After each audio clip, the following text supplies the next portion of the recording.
ബഹുമാനപ്പെട്ട മുഖ്യമന്ത്രി, ആഭ്യന്തര വകുപ്പിന്റെ ചുമതല വഹിക്കുന്ന മുഖ്യമന്ത്രി ഭാരതീയ ന്യായ സംഹിതയുടെ 199ാമത് വകുപ്പെന്ന് വായിക്കണം. ഇത്തരം സംഭവങ്ങൾ ഉണ്ടായാൽ അത് മറച്ചു വയ്ക്കാതെ അപ്പം തന്നെ നടപടി സ്വീകരിക്കണമെന്നാണ്, അന്വേഷണം നടത്തി കേസെടുക്കണമെന്നാണ്. അങ്ങനെ ചെയ്തില്ലെങ്കിൽ അത് ക്രിമിനൽ കുറ്റമാണ്. ചെയ്തില്ലെങ്കിൽ സർക്കാർ 4.5 വർഷമായിട്ട് ഗുരുതരമായ ക്രിമിനൽ കുറ്റങ്ങളുടെ പരമ്പര ഈ തൊഴിലിടത്തിൽ നടന്നു എന്ന് സർക്കാരിന് അറിവ് കിട്ടിയിട്ട് അത് മറച്ചുവെച്ച് ചെയ്തിരിക്കുന്നത് ഭാരതീയ ന്യായ സംഹിതയുടെ 199ാമത് വകുപ്പ് വഴി കുറ്റകരമായ ഒരു കാര്യമാണ് ചെയ്തിരിക്കുന്നത്.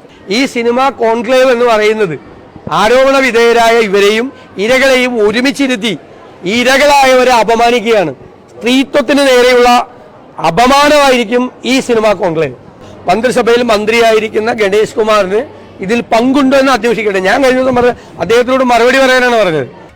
പുതിയ വാർത്തകളും വിശേഷങ്ങളും ഇനി വിരൽ തുമ്പിൽ. എല്ലാ ഡിജിറ്റൽ പ്ലാറ്റ്ഫോമുകളിലും ഇപ്പോൾ സീ മലയാളം ന്യൂസ് ലഭ്യം.